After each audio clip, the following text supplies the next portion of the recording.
평소에 우리가 누리던 것이 아무 느낌 없이 누리지만 이게 없어지면 그렇게 답답하고 힘든 것이 적지 않다. 그래서 우리가 더 많이 감사하며 살아야 될 줄 믿습니다. 사실 뭐 이런 시대가 어디 있습니까? 이렇게 그러나 실내에서도 환하게. 옛날 우리 어렸을 때는 등잔불, 아침에 일어나면 코가 새까매져요. 그렇지요? 그리고 호야라고 그러네. 그거 닦고 말이죠. 매일 닦아야 되고, 닦다 깨지면 또 부모님한테 혼나고. 지금은 뭐 거의 태양광 비슷한 그런 빛을 우리가 누리면서 삽니다.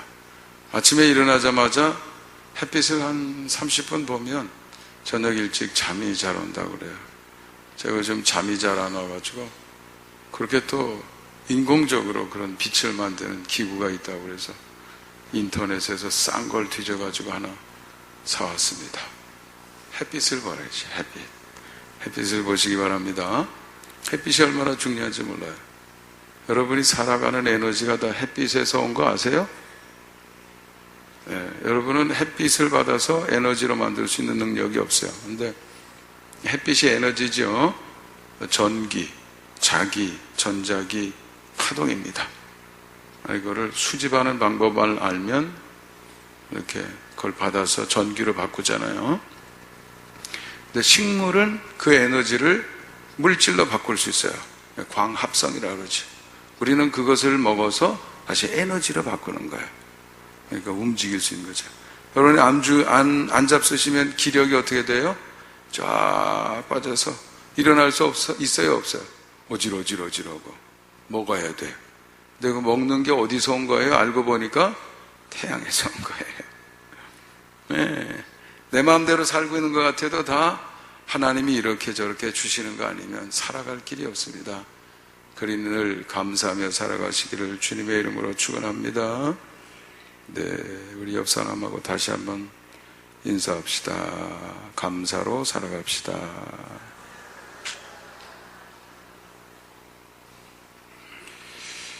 오늘 말씀은 출애굽기로 우리가 넘어섰는데요. 우리가 창세기를 보았고 이제 출애굽기 넘어왔습니다. 표준 선구집의 4가지 선구 중에서 First Reading, 첫 번째 나와 있는 말씀을 설교 본문으로 제가 잡고 있는데요. 창세기에서 중요한 교훈을 인물 중심으로 우리에게 큰 그림을 자세하게 봐야 되겠지만 제가 여러분에게 큰 그림을 이렇게 지적해 드렸습니다. 출애굽기부터는 개인 이야기가 아니고 민족의 이야기가 나오는데 사실 달성해야 될 과제는 알고 보면 같은 겁니다. 근데 혼자가 아니고 같이 가족으로서 아니면 민족으로서 그런 상태에 올라가야 되는 것이죠. 네. 한 사람의 품성이 있는가 하면 집단의 품성이 있다 이거죠. 우리 속에 의식이 있는가 하면 집단 의식이 있다 이거죠. 그래서 어디에서 태어나느냐가 거의 여러분의 운명을 바꾼다 이거죠. 여러분 만일 저 아랍에서 태어났다 그러면 알라한테 가서 모르죠. 또 어디 폭탄 테러하면서 알라의 뜻이다 하고 외칠지 모르죠. 그 동네에 태어나면 거의 99.9%가 그렇게 될 수밖에 없어요. 집단 의식이 개인의 의식에 영향을 주고 다시 그것이 개인의 삶의 미래를 움직이는 힘으로 작동하고 있는 것입니다. 근데 우리는 사회에서 와지는 에너지나 힘이나 기운으로 살아가게 되는 게 아니고 성경은 우리로 하여금 어디를 바라보라고요? 하나님을 바라보라 이거죠. 태양을 바라봐야 돼요. 에너지가 거기서 오고 있으니까. 우리 에너지는 궁극적으로 하나님에게서 오고 있으니까 빛이 있으라 하신 분이 하나님이시거든요. 하나님을 바라봐야 돼요. 거기서 영적인 빛을 받아야 될 줄 믿습니다. 에너지를 받아야 돼요. 영역을 받아야 돼요. 삶의 힘을 받아야 돼요. 네. 하나님을 바라봐야 돼요. 그리고 그것이 내 존재를 바꾸고 맨 마지막에는 행동을 바꾸고 운명을 바꾸게 될 때까지 본래 하나님이 그렇게 지으셨다는 게 창세기 이야기였어요. 하나님을 바라보고 하나님이 지시하고 말씀하시고 인도하시는 대로 순종만 하면 에덴 동산이 되는 거예요. 예수님이 천국 복음을 우리에게 가져오셨는데 그 뜻은 다른 게 아니에요. 하나님이 우리를 창조하신 주인이시니까 그분의 지위를 받게 되면 너의 삶이 천국으로 바뀔 것이다 이거예요. 원칙이 한 가지예요. 하나님이 만드셨기 때문에 다 아세요. 태양이 왜 그렇게 움직이는지 아세요.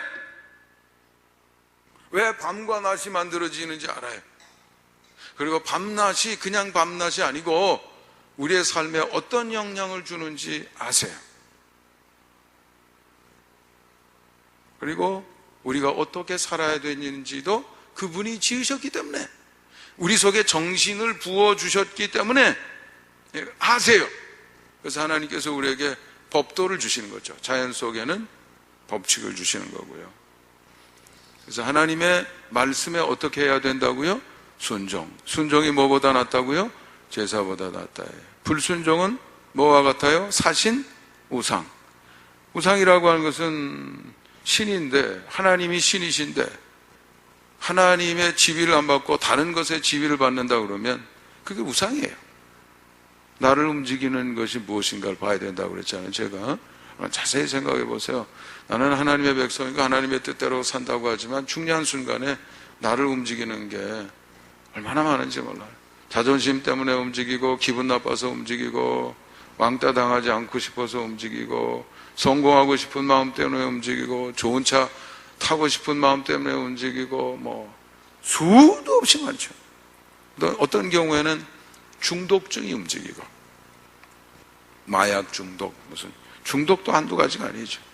쇼핑 중독. 아침에 일어나면 그 중독이 나를 움직여요. 나를 움직이는 걸 잘 살펴봐야 돼요.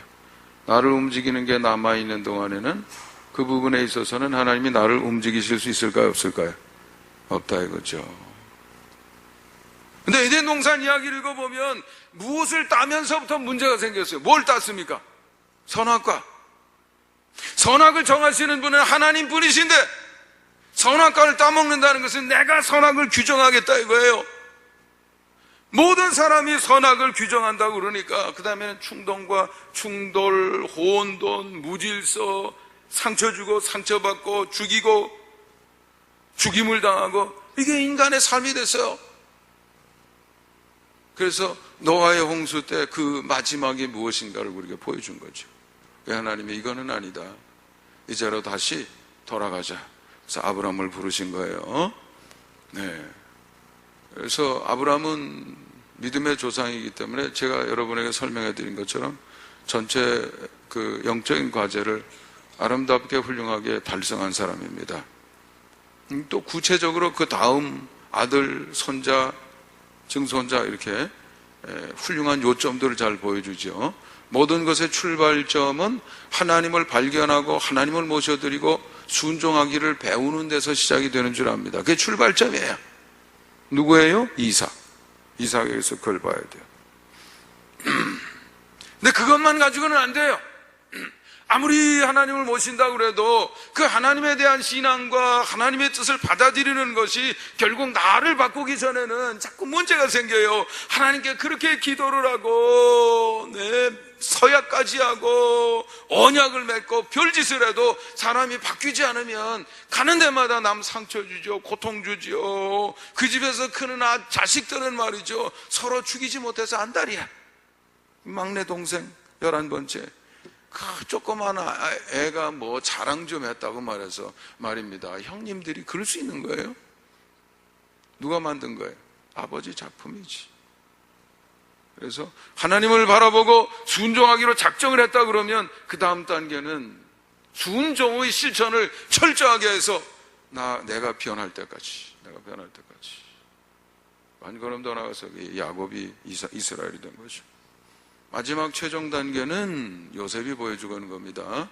하나님을 선택하고 순종하는 것이 나를 바꾸고, 그것이 일상 속에서 아무 노력 없이 언제나 항상 일관성 있게 하나님의 마음이 내 마음이 되고 하나님의 생각이 내 생각이 되고 하나님의 감정이 내 감정이 되고 하나님이 원하시는 것이 내 행동이 되는 그런 경지에 올라가면 된다 이거죠. 그게 야곱, 요셉이에요. 요셉은 마지막 완성의 모델이죠.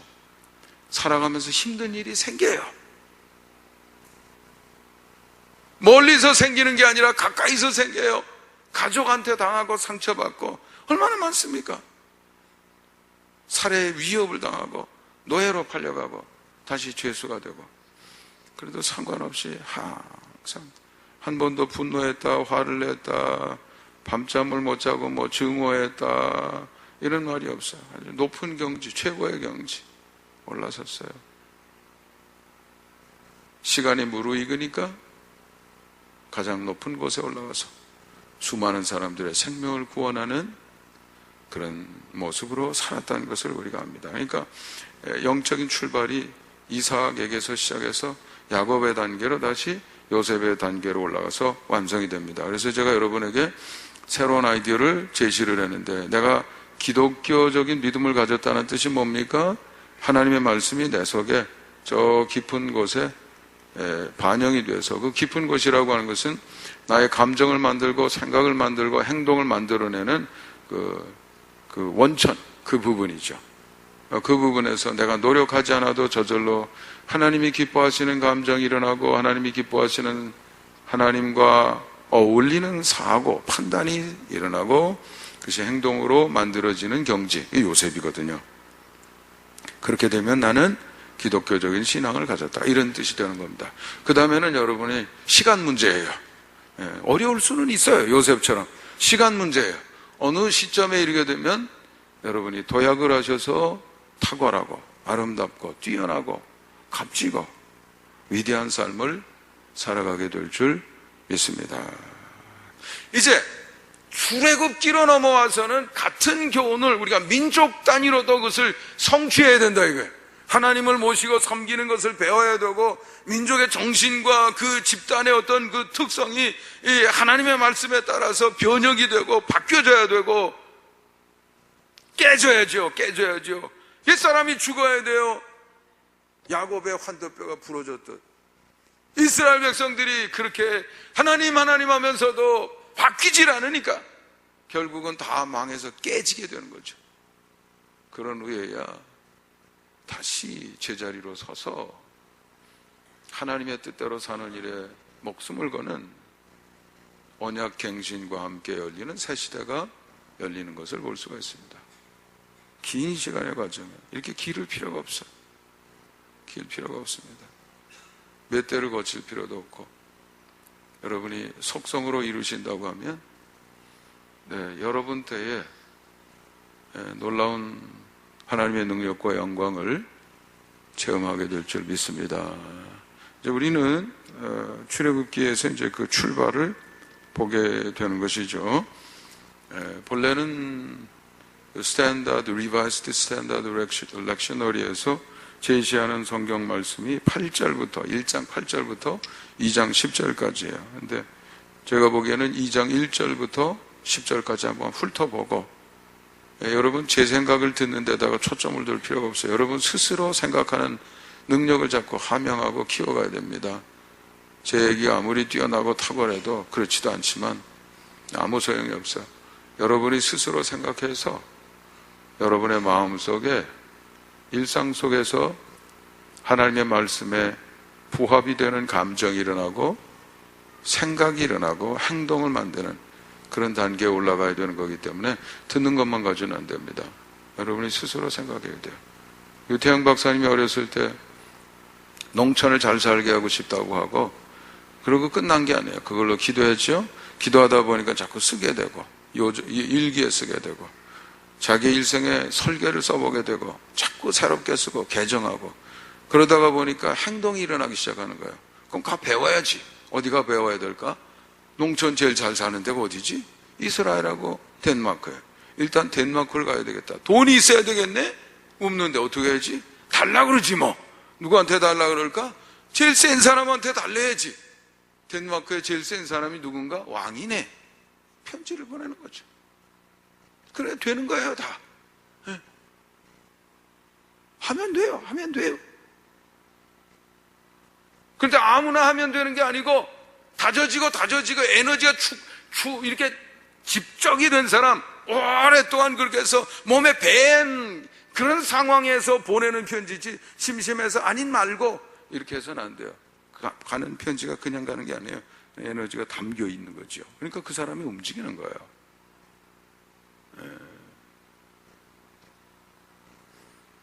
그러니까 여러분의 자기 씨름이 필요합니다. 한번 우리 보겠습니다. 1장 1절부터 1장 1절 앞에 보면 제목이 있죠? 뭐라고 되어 있나요? 읽어보겠습니다. 시작. 아하, 이렇게 어려운 상황에서부터 이야기가 시작되는구나 하는 것을 우리가 알 수가 있어요. 그 다음에 제목이 어디에 가서 나오나요? 2장 1절. 모세가 태어나다. 아하, 구원자가 준비되고 있구나. 11절에 가면 제목이 이제 따로 나오니까 그는 오늘 우리의 관심은 아닙니다. 그러니까 크게 보면 두 가지 내용이 있는 걸 알 수가 있어요. 그렇죠? 그러면 1장으로 넘어오면 이게 또 그냥 하나가 아니고, 여러분 요절이 있는데 이렇게 쭉 가다가 보면, 내려가다 보면 동그라미가 있는데, 성경은 동그라미가 문단 나누는 겁니다. 이게 지면을 전략하기 위해서 동그라미로 문단이 바뀌는 걸 표현했어요. 그러면 어디서 바뀌나요? 몇 절? 8절. 그리고 쭉 또 내려가 봐요. 또 어디에서 바뀌나요? 몇 절이요? 15절. 그리고 또 있나요? 없지요. 그러면 1장이 큰 주제로는 이스라엘 자손이 학대받는 얘기인데, 구체적으로 들어가 보면 몇 가지 소재가 다루어져 있습니까? 3가지. 첫 번째는 뭔가 한번 보죠. 첫 번째, 한번 여러분이 눈으로 따라와 보세요. 야곱과 함께 각각 자기 가족을 데리고 애굽으로 이른 이스라엘의 아들들의 이름. 이스라엘이 누구예요? 야곱이고, 야곱이 이스라엘이죠. 야곱은 욕심으로 살던 사람, 아버지에게 부여받은 이름. 이스라엘은요, 환도가 뼈가 부러지면서 너 그렇게 살지 마, 이제는 하나님의 사람이 돼서 다르게 살아야 돼. 이 이스라엘이죠. 이스라엘의 아들들이 몇 명이죠? 12명. 12지파가 됐습니다. 근데 레위 지파는 제사장이 되면서 빠졌어요. 제사장 성전을 섬기는, 하나님께 드려진 그런 지파가 돼서 12지파에서 빠졌어요.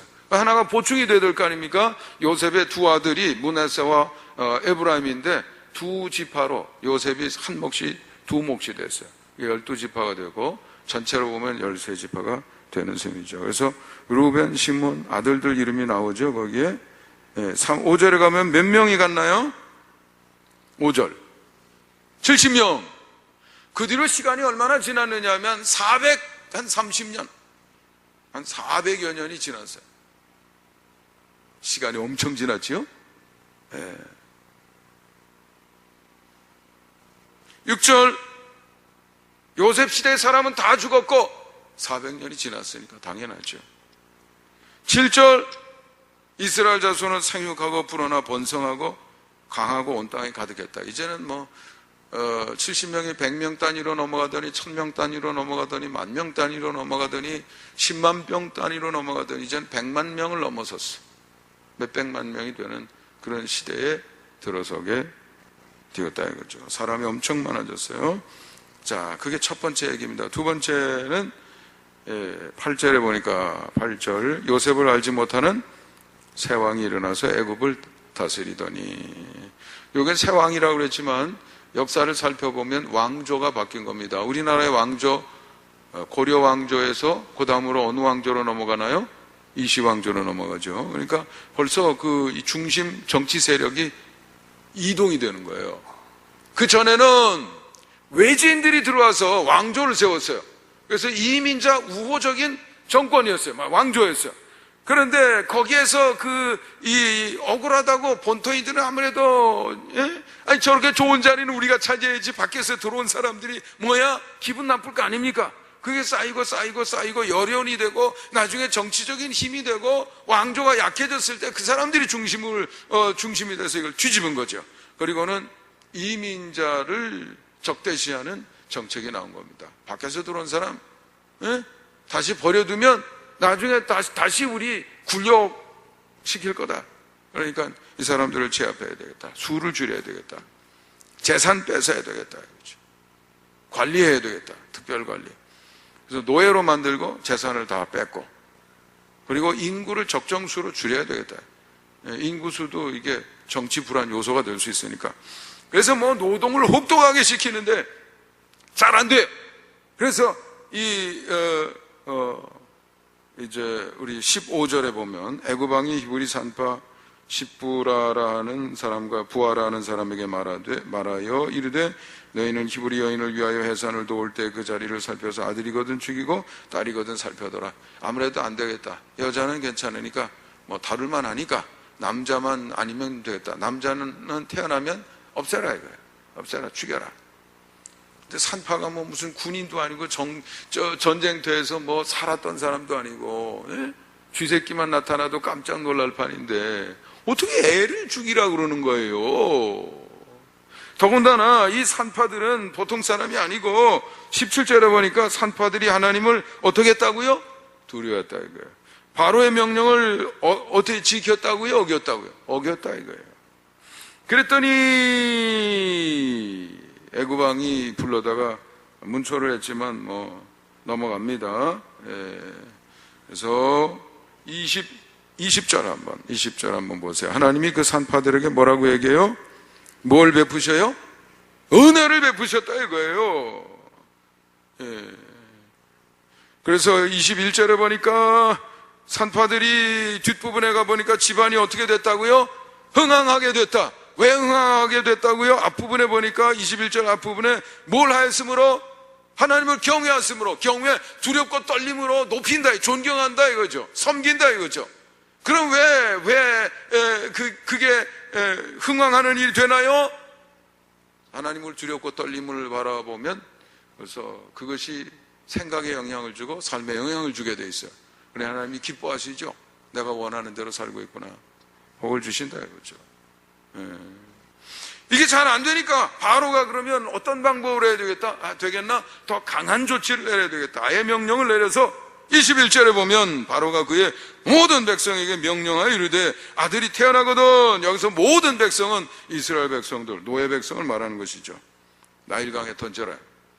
왕의 명령은 안 지킬 수가 없어요. 옛날 왕은요 자기 권위를 지키기 위해서 말을 함부로 안 합니다. 한번 하면 잘못돼도 취소를 안 해요.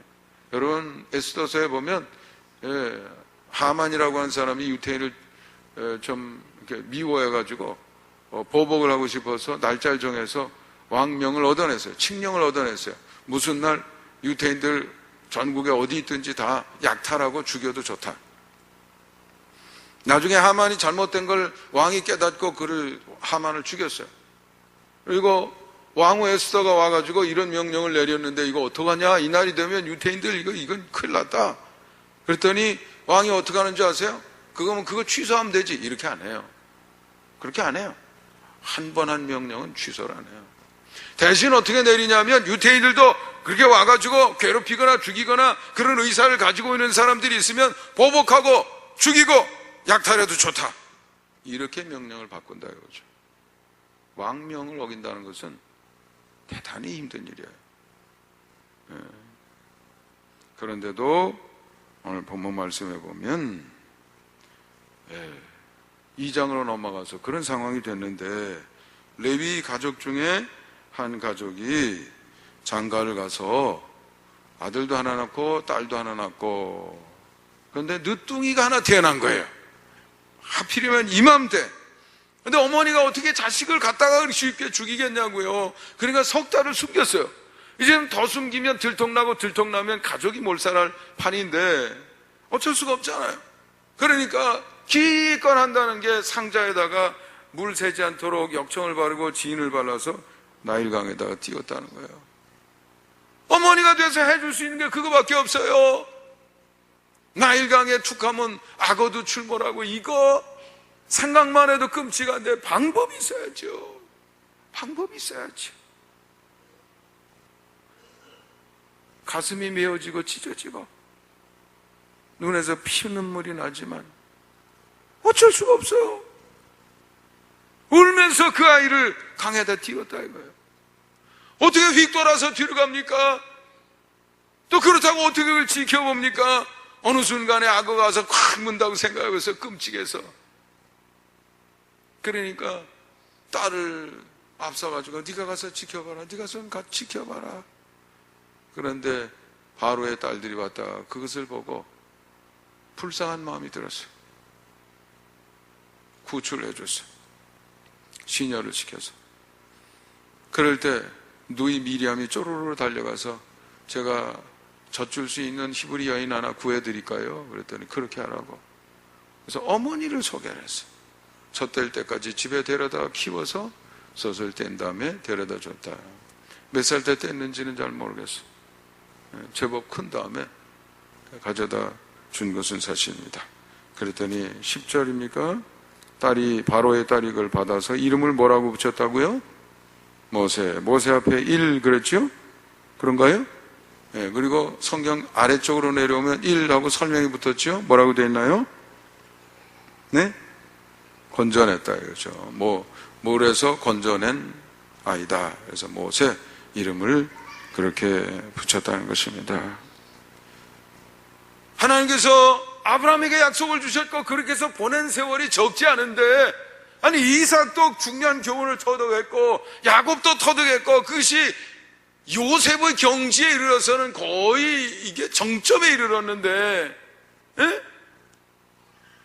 그래서 애굽에 가서 수많은 사람이 죽을 수밖에 없는 상황에서 얼마나 많은 사람을 그 위기에서 건져내 줬습니까? 그럼 이제 좋은 시대만 있어야 되는 거 아니에요? 예? 근데 세월이 흘렀다고 또다시 이런 고통이 다가와서야 되겠습니까? 하나님은 뭐 하시는 건가요? 우리의 삶은 어떤가요? 어떻게 살아야 되겠습니까? 여러분도 오늘 얘기 들으면서, 읽으면서 여러 가지 의문을 제기하고 한번 생각을 해보세요. 저는 이런 생각을 여러분에게 정리해서 말씀을 드립니다. 여러분의 생각을 자극을 하고 또 여러분이 생각하실 수 있도록 도와드리기 위해서 드리는 말씀입니다. 우리의 삶에도 고난이 적지 않은데 우리는 도대체 어떻게 살아야 되나? 첫 번째로, 고난을 이상하게 생각하지 말라 이거죠. 성경이 우리에게 너희가 고난을 당할 때 이상한 일 당하는 것처럼 생각하지 말라고 그랬습니다. 그게 세상이에요. 어쩔 수 없어. 아까도 말씀드렸지만 선악을 정하는 것은 하나님인데, 에덴 동산에서 쫓겨나면서 모두가 다 자기가 기준이라는 거예요. 그래서 모든 사람이 자기가 기준이라고 해서 난리예요. 무슨 폭탄 테러를 하고 자동차로 들여받고 벨트를 다 해놓고도 하나님 뜻이라네. 알라의 뜻이다.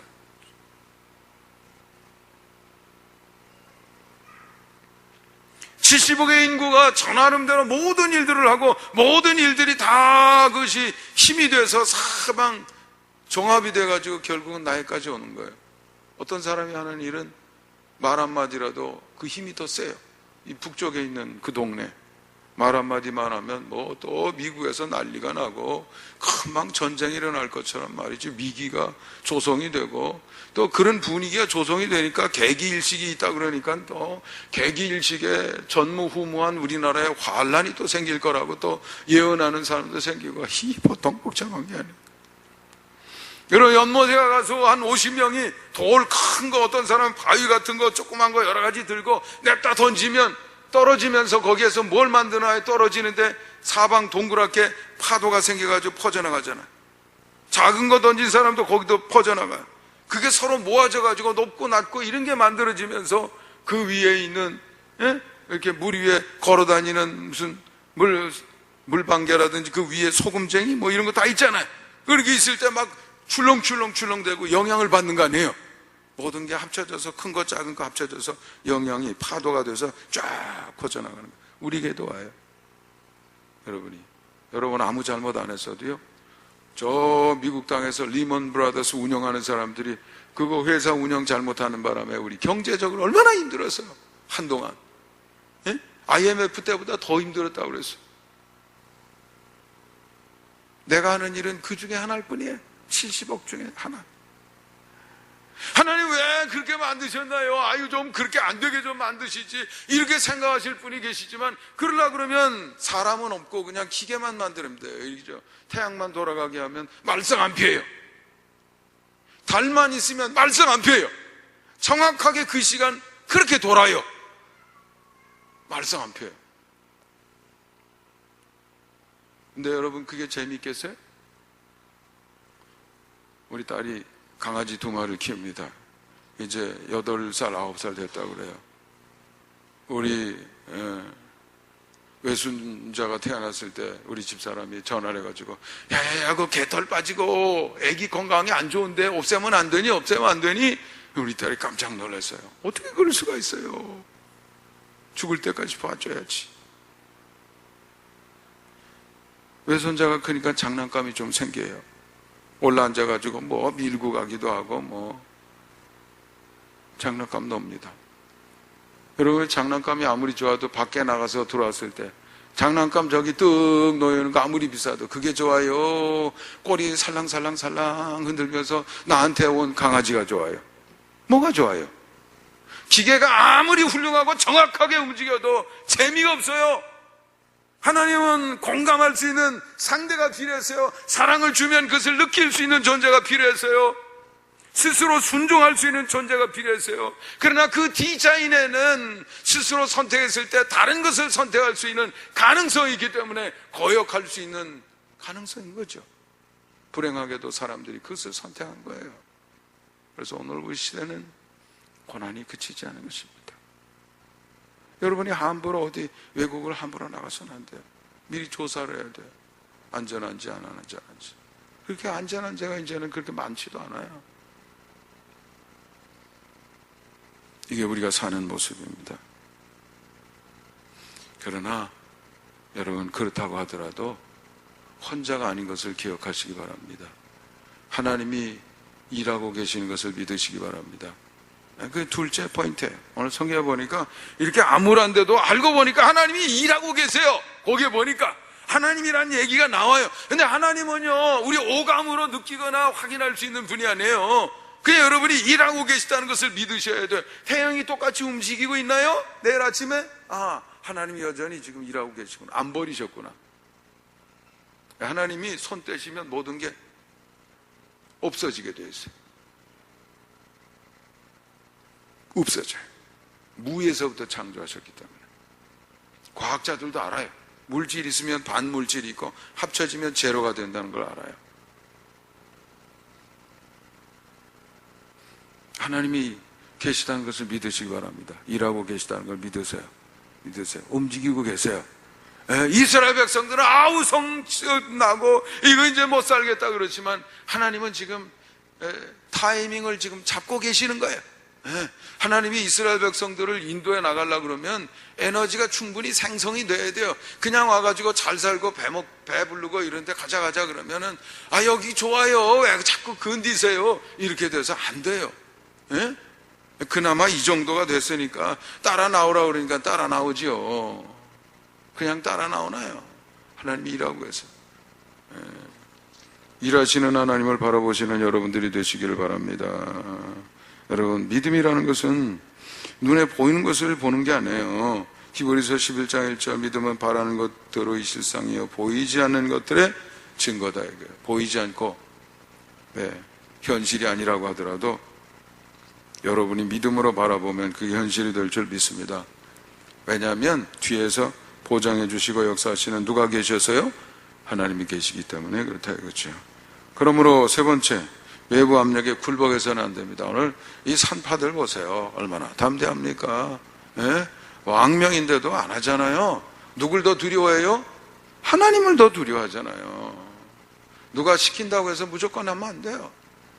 아무리 가까이 있든 힘이 있든 뭐 하든 우리는 아무 얘기나 듣는 사람이 아니고 우리는 오직 누구에게만 순종하는 사람들입니까? 하나님에게만 순종하는 사람이다 이거죠. 하나님을 바라보고 하나님의 뜻대로 사는데 올인하면 돼요. 요셉이 그런 사람이에요. 요셉. 다른 거 무슨 보디발 장군이 어떻고 그 부인이 어떻고 뭐 옥에 들어가서 어떻고 뭐 그럴 필요 없어요. 그냥 하나님의 뜻을 따라서 행동하게 되면 그게 바른 삶으로 이끌어가게 되는 것을 우리가 알 수가 있습니다. 다른 힘에 따르지 않는 이유는 오직 누구에게만 순종하려고? 하나님에게만. 하나님이 계신 걸 믿으세요. 외부의 압력에 굴복하지 마세요. 네 번째는 오직 하나님께만 순종하세요. 그러려면 하나님이 보여야 돼. 하나님이 움직이시는 게 보여야 돼요. 볼 수 있어야 돼요. 너무 작은 거에 매달리지 말고 큰 흐름을 보세요. 그러면 벌써 보이게 돼 있어요. 제가 이따금 얘기하지만 예언의 은사가 필요한 게 아니에요. 믿음의 분별력만 있으면 다 보이게 돼 있어요. 큰 게 다 보인다니까요. 앞으로 어떻게 될 거다는 게 다 보여요. 안목을 가지시게 되기를 주님의 이름으로 축원합니다. 우리 감리사님들이 저하고 하던 사람들이 이제 그만 임기가 마친 다음에 카톡방을 만들어 가지고 이따금 교제도 하고 이렇게 합니다. 근데 어느 감사님이 그림을 하나 올렸더라고요. 사각형이 잔뜩 들어있는데 마음이 착한 사람한테는 동그라미가 보인다는 거예요.